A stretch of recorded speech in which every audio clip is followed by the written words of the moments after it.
Hello, my dear friends of good design. Welcome to the Daily Creative Challenges in Adobe Illustrator.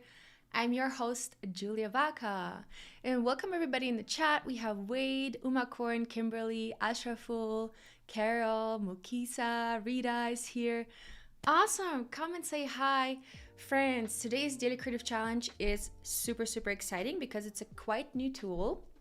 Well, the tool has been there, but we have this whole new section of 3D and materials inside Adobe Illustrator that was just launched during Adobe Max last year, which is just a couple months ago.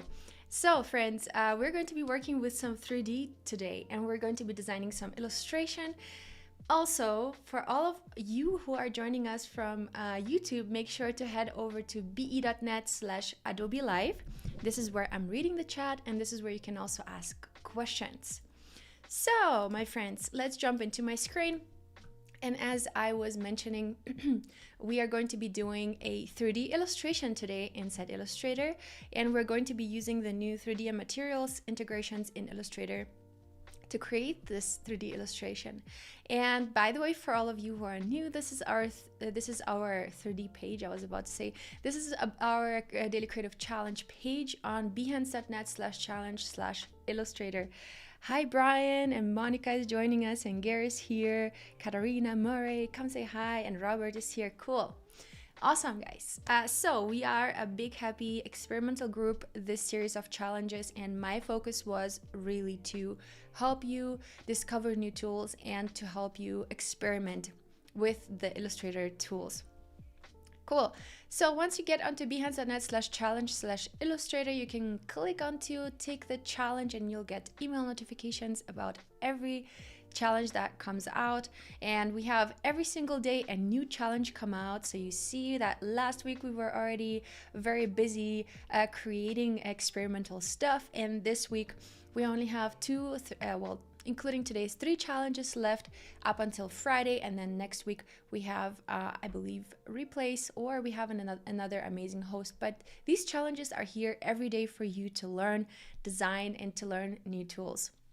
Cool. And now another thing that I want to have you see is this bit.ly/AI Discord page, where you can join our amazing Discord channel. And this is what that looks like. Here we are submitting all of our designs, and we have some amazing cool submissions here. One from Petra, designing posters. Are you interested? This is pretty cool, and this is the layout that I had in my starter file. So really cool experimental designs are coming out here. I really love that. And another one from LEV here, social media post that we've created a couple days ago. That was also really fun. Here we have some really cool lobster pattern going on in the background for a like a menu for Lobster Shack. Pretty cool, Hannah, how you applied that pattern to a design. I really love that idea. So the pattern we've created yesterday. So my friends, and this is where we are posting our designs. So once you're done once you're done designing today, you can go into this Discord at the challenge feedback under the feedback section, and the page is called challenge. This is where you can submit your artwork. You can drag and drop your image into the browser once we're done. All right, now first things first, I want to have us create a color palette. And here we are on color.adobe.com, and here we are going to explore. And the reason why I want to do that is because I want for us to work with a color palette and just sample colors so that we don't have to pick the colors ourselves. So our theme today is going to be spring, because spring is coming up very soon, and I'm already super excited once the weather starts getting warmer. And once you type spring here in Adobe Color in Explore, you'll be able to see a lot of different color palettes that have to do with spring, and everything's very colorful and very friendly. I really love that. So you just scroll around and see what kind of color palette kind of speaks most to you and that you want to use for your illustration. I think I'm going to be going for this one right here. So you can either save it to your library, and I'm going to make it very simple. I'm just going to take a screenshot of this, and I'm going to go into my Illustrator and drop my color palette in here.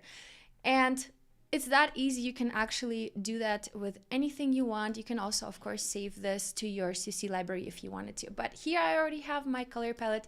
How cool is that? So this is the starter file that you can access by going to our Daily Creative Challenge page that I was just on. So right here, Daily Creative Challenge, you go and click Get Started with the challenge of today, which is 3D illustration. And once you click Get Started, you'll be able to download this Illustrator file that looks just like this. All right, and we also have the swatches panel that also gives us a bunch of really cool colors that you can feel free to use, and you can access that by going to Window and activate swatches, right? This is how you can access this swatches panel, and those colors are all by default, so you'll all have them there. Cool. Hi everybody, Usha is here and Arturo, Ashraful is here. Awesome. So friends, and so the first step before we are going to be going into the 3D tool is actually we're going to be creating the illustration in 2D. So we're going to create a couple objects that are spring related, and I also want to write out the word spring. So I'm going to be using the type tool here on the left. Click that and I'm going to create a text box. Your typeface might look or your text size might look smaller because I've been already playing around in here. So you can simply click delete on your keyboard, type in what you want to type, and then you can go into the selection tool, click on properties. If you don't see the properties panel here, you can go into Window and activate properties.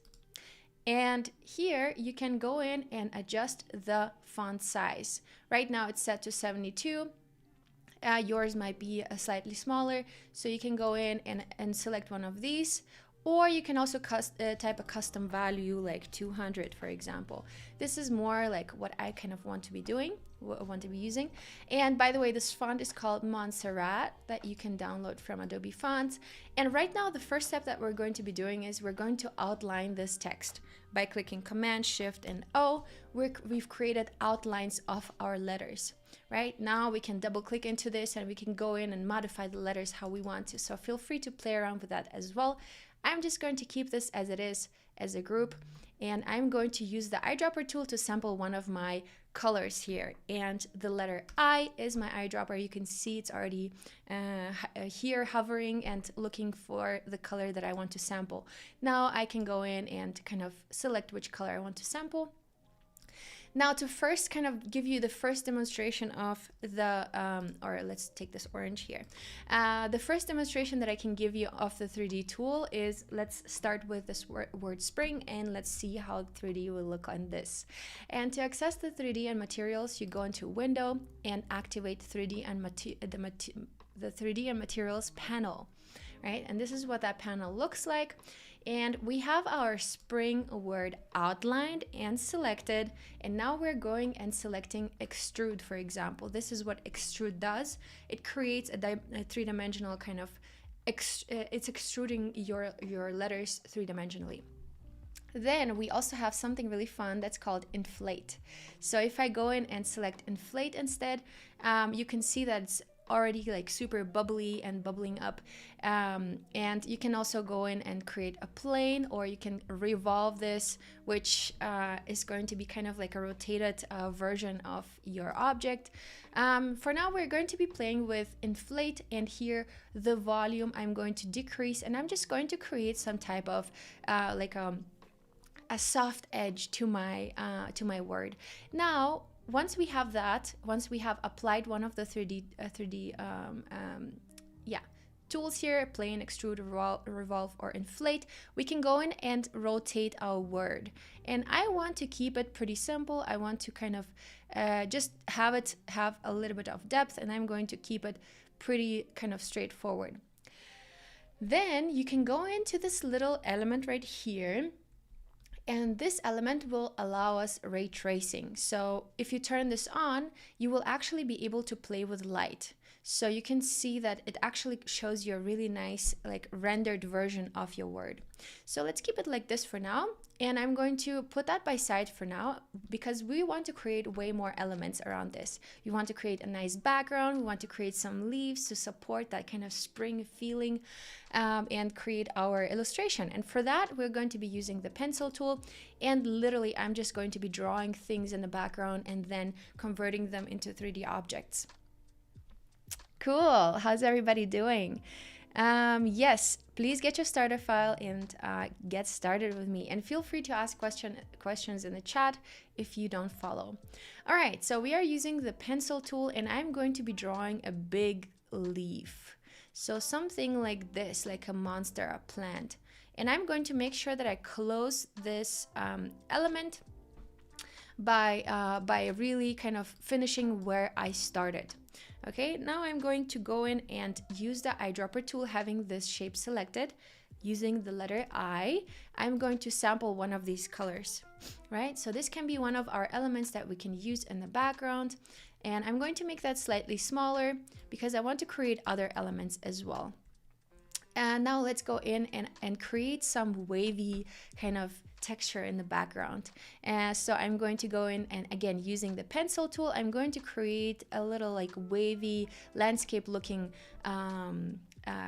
curve. And for us to be able to apply 3D tools, we need to have a closed object, right? So right now it's a curve that is not a shape. It's a curve, right? It's not closing. So for that, to solve that, I'm going to be using the pen tool and I'm going to close it up so that we have this whole kind of surface covered. And I'm going to go in with the last, let me move this a little bit away from the blue. Okay, so I'm going to be using the pencil tool. You can also use the shortcut P, and I'm going to click on the last point. I'm going to make a line that goes all the way to the bottom, click again, and then using shift, you can avoid the line kind of moving around.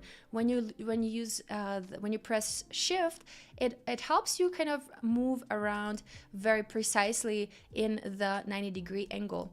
All right, so now we have this curve closed and you can see we can now recolor it by using again the I on our keyboard and the eyedropper. And we can recolor it to this color, for example. And this will kind of be a little background element for us that we're going to be using. All right, now we can also create another version of this element. I'm going to put this by side again so that we have a little imagination of what we're doing. And I'm going to use again the pencil tool and I'm going to draw another one kind of at the bottom here, so that we have multiple levels of depth of this kind of wavy structure. Now again, I'm going into the pen tool and I'm again going to create a similar effect. I'm going to use the last anchor, click and drag a line to the bottom, holding shift, again click, holding shift, again I'm going to click, and you can see at the end we have a little circle pop up. That means that we are about to close up this shape, this element, and it's a closed vector. That's what we need to have a shape and to be able to fill it with color. So I'm going to click on the last point, and now we have this very perfect kind of wavy texture. By the way, if you notice, and again I'm going to use the eyedropper and apply a color to this, if you notice that your line doesn't come out as perfect and it's not as smooth, it might be your pencil settings. So the pencil tool, if you double click it, has this fidelity option, and I have mine set to smooth. So whatever line you create, Illustrator smoothens it out and helps you create a more perfect line. So the smoother you have it, the less fidelity, the less accurate is actually your line. So when drawing, you might want to experiment if you want to go smoother or if you want to go more accurate. So try it out. It's a very helpful kind of setting for you to use. All right, now let's bring this one back here and let's create a little background arrangement for our illustration, for our spring illustration. And I'm going to select the background object and I'm going to go and click in my 3D and materials panel onto inflate. And you can see this looks very bubbly, and I want to reduce the volume to about maybe 20%. And the same thing I'm going to be doing with this front piece as well. I'm going to click inflate, and I'm going to select the volume to be 20%. So now we have these amazing objects, and we can also turn on the ray tracing here, so we have a really nice kind of rendered version of this, or we can just leave it out depending on how strong your computer is and how capable it is of like 3D. But in this case, we're pretty set. Okay, so now we have this leaf element right here, and I'm going to right click, arrange, bring to front, because it's one of the elements that we kind of want to have in the front, and it's going to be covered by this very front element. And I'm here again going to click right click, arrange, bring to front. So our leaf kind of sits in between those two, right? To create dimension and to create depth. And again, I have to apply let's finish out our monstera plant.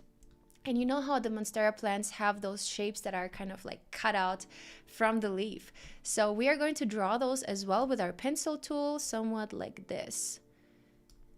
Like that, and like this, and like this, just approximately.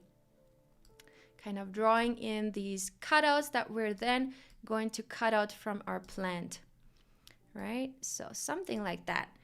Now you cannot see those lines because they didn't have a color, but you can also set the outline to be black if you want to see what you're actually drawing. In my case, this was very imprecise. So right now what I'm going to be doing is I'm going to select all of this, and you can see those lines are here. They are kind of inside my leaf. You can also feel free to move them around and adjust them as needed before you go to the Pathfinder. And in the Pathfinder, we're going to click divide.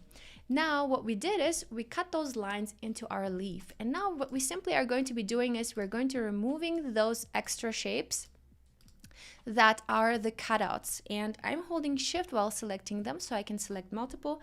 Then I'm clicking delete on my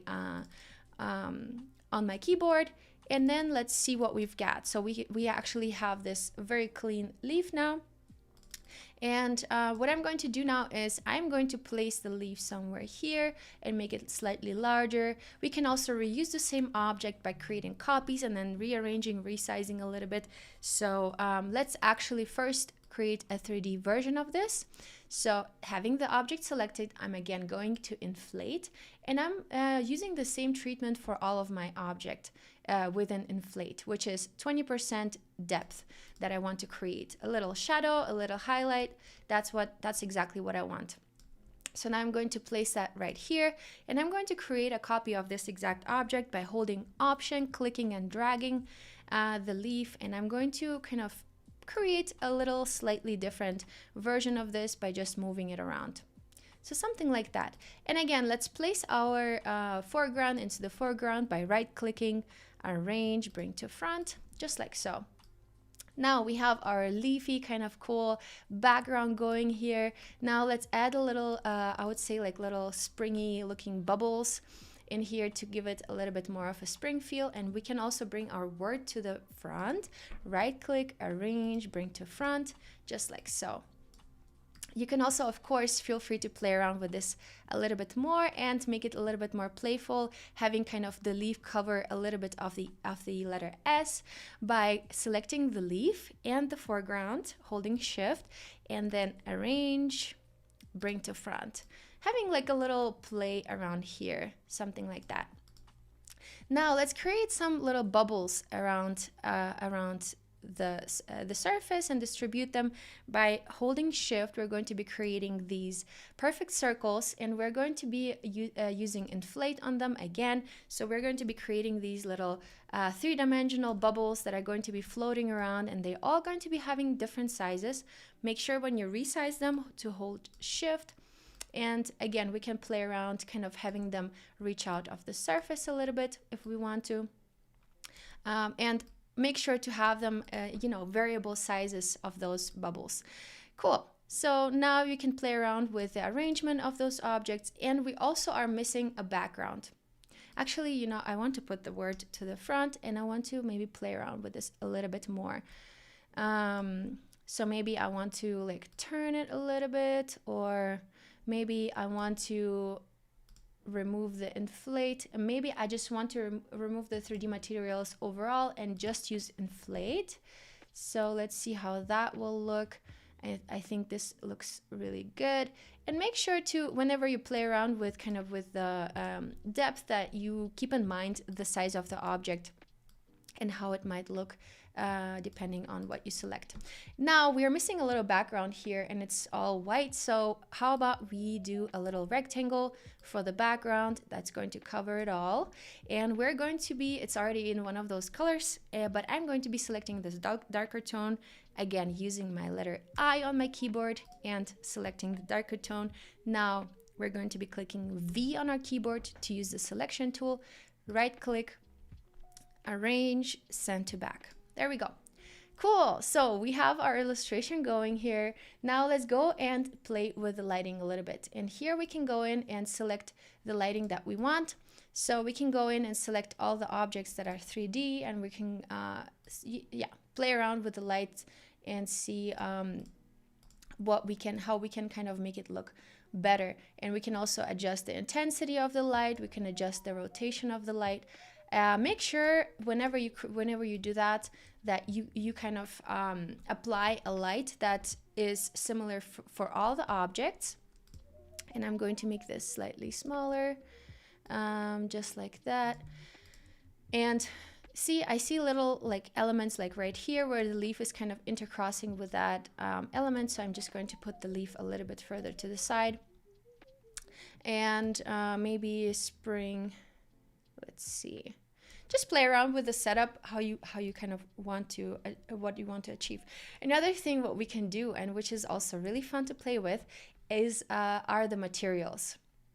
And here we can go into the material section and we can go in and select different kinds of materials. And there are some really fun ones here. There is some gold that we can use. And then when going with with the ray tracing, we can see that materials will look even more realistic. So feel free to play with that as well. And then those might look even like small planets, you know, that are floating around.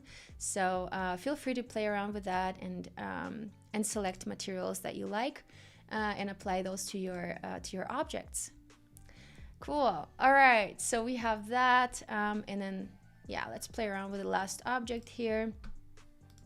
Maybe a wax paint and here. And by the way, you can adjust the color of those. So let's say we have selected this material. We can go into the color of the material, click, and we can go in and let's see. I guess use the eyedropper. Nah. Okay, so we can go in and actually get the color from the other object. So double clicking into this, we can get the code, Command C. All right, and here we can go in, click onto this, and Command V, place the color into here, and we can actually use the exact same colors we're using everywhere. Anyways, so 3D tools are super fun to play with. Now let's create a little clipping mask to put our artwork into shape. So I'm going to create a rectangle that goes all around my artwork, clicking V so that I can go into the selection tool, selecting all of the objects and clicking right here, make clipping mask, or you can also right click and make clipping mask. Now I want to maybe adjust the color of this guy right here to a brighter orange. Just feel free to play around with the different colors, and maybe you want to expand your color palette or move around these objects. It's never too late to play around. Cool. Now what we're going to be doing is we're going to be exporting our creation, which I think is super funny because this looks like little planets that are floating around. So I'm going to go into File, Export, Export As, and here I'm going to click Use Artboards and select JPEG. All right. Now I'm going to click OK. Everything's perfectly fine. And here I'm going to take my image and place it into the challenge page, which again, here is the link, bit.ly/AI Discord. Is it still high-res vector with the materials applied? It's a vector object. Yes, it's a scalable vector object as long as you work inside Illustrator. right? So inside here, once you apply materials, you can still scale this around. You can still use the direct selection tool and adjust. Oh no, actually, yeah, you're right. Oh no, wait. Yes, we can. So we can still adjust the shapes and the vector points. Wow, this became really, really big. But look how realistic this material looks. This is kind of like super fun to play with. All right, friends. So this is 3D and materials for you. I think it's a very, very fun tool to play with and create some really cool kind of worlds and apply materials, play around with those. Yeah, so this is that. And I'm looking forward to your submissions on our Discord. Again, here quickly the link, bit.ly/AI Discord. So make sure to join us there, and thank you all so much. Cool. Thanks, everybody. I will see you all tomorrow. Stay tuned for the program of today, and we'll be back tomorrow with the next challenge. Have a good day. Bye-bye.